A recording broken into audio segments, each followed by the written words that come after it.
Howard Beecher is quoted as saying, "Every artist worth his salt pours his heart and soul into every piece." I truly believe that. And to me, it doesn't matter if the artist is dealing in the medium of oil on canvas, or a photographer, or perhaps even a poet. When I first came into this gallery, Craig Carmichael's gallery, I could feel that in every single piece on the wall. Some of the pieces came right off the wall and talked to my heart. And I knew that I had to work with Craig.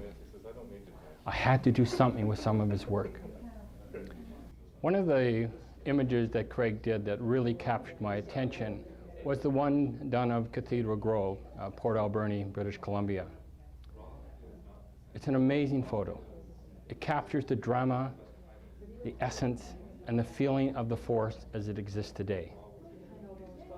This is a forest that has existed on our planet for over 1,000 years. 1,000 years. And I thought, I've got to write something about this. I have to. But I need to tell you that writing a poem about a tree is harder than it looks. You don't just start off with a sonnet or a metaphor.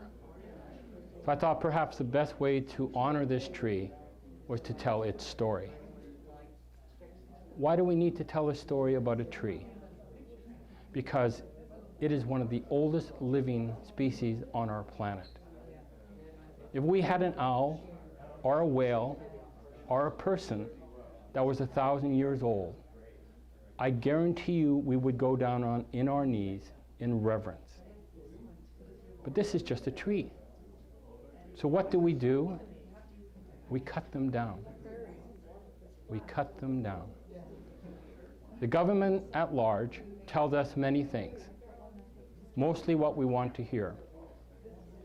If you listen very carefully, however, in the background you will hear the sound of a Sikorsky. So I thought, how can I tell a story about a tree? I thought the best way to do it was to put it in a time frame of how long it has existed. 1,000 years ago, when this tree's roots were first taking essence, King John was addressing the Magna Carta. Remember that? That's the heart and soul of our culture. 600 years ago, as the tree was 100 feet high, Columbus was staring to the west to see what he would discover. 400 years ago, as the tree was now 200 feet high, the British took the French on the plains of Abraham, and our country actually started.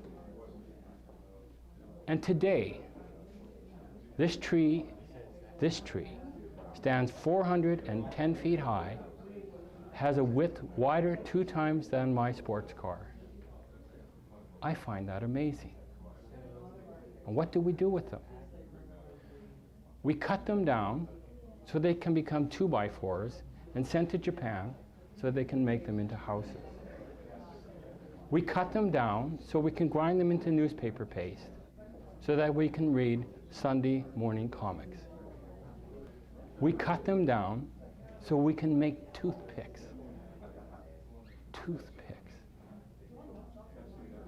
We as a culture, we as a people, you and I as individuals need to speak louder, because the government at large appetite for money is stronger than its appetite to protect these trees.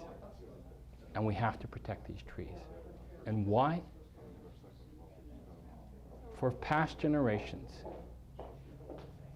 We need to protect the trees of past generations for future generations to have forests.